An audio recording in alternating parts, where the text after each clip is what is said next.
Oke, selamat pagi. Kita melanjutkan materi terkait dengan jenis wawancara dalam asesmen keperawatan. Kalau di video sebelumnya, kita sudah berbicara tentang bagaimana konsep dan tahapan wawancara dalam asesmen keperawatan. Nah, di kesempatan ini kita akan membedakan jenis wawancara atau kita mewawancarai siapa. Itu kaitannya nanti dengan jenis wawancara yang akan kita bahas pada kesempatan ini. Ada dua jenis wawancara. Ada yang namanya auto anamnesa, ada yang allo anamnesa. Kita bahas untuk yang pertama yaitu auto anamnesa. Wawancara dengan klien atau pasien langsung. Di mana pada kesempatan ini pasien lumayan bisa interaktif dengan kita, artinya bukan pasien bayi, bukan pasien anak-anak yang mungkin masih sangat kecil.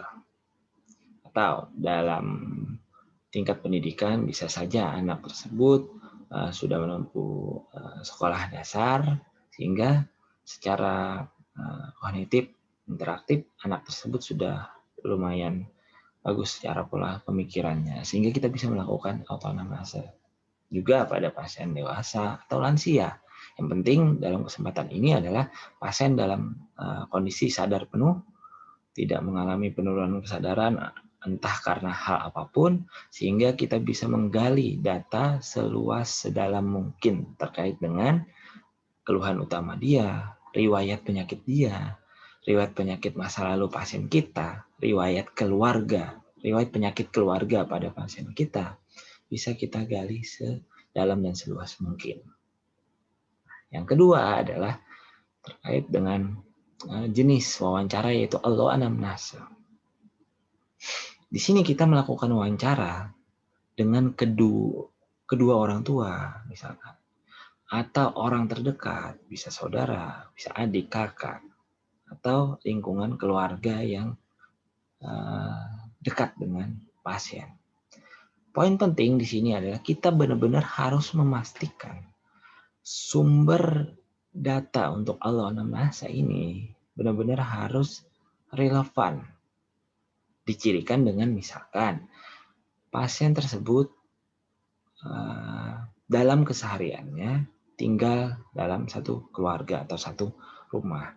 Sehingga jangan sampai kita melakukan allo anamnesa dengan tetangga yang notabene nggak serumah dengan pasien, atau sepupu yang nggak serumah dengan pasien, atau saudara yang nggak memahami pasien karena nggak serumah. Kita benar-benar harus memastikan lawan kita berbicara di hadapan adalah orang yang benar-benar terdekat dengan pasien.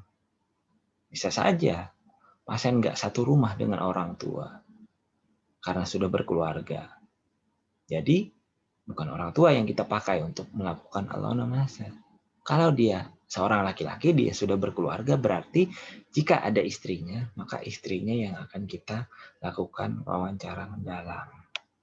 Hal ini mengingat jika orang tuanya tersebut ada di sisi pasien dan orang tuanya tersebut sejak beberapa waktu yang lalu tidak tinggal serumah dengan pasien misalkan, otomatis orang tuanya juga nggak memahami sedetail harapan kita terkait dengan isi wawancara yang akan kita lakukan. Maka pilihlah orang-orang yang benar terdekat dengan pasien. Terdekat dalam hal ini bukan tentang silsilah keluarga, tapi terdekat dalam hal keberadaan pasien akhir-akhir ini.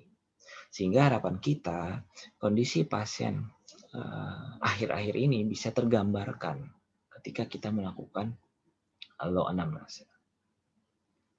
Begitu terkait dengan jenis wawancara yang akan kita mungkin laksanakan kepada pasien atau keluarga. Kedua-duanya nantinya akan menuju atau merujuk pada data-data subjektif saat kita memproses hasil asesmen untuk menjadikan sebuah analisis untuk melakukan perencanaan keperawatan, dalam hal ini menegakkan diagnosis keperawatan. Terima kasih, semoga video ini bermanfaat untuk semua.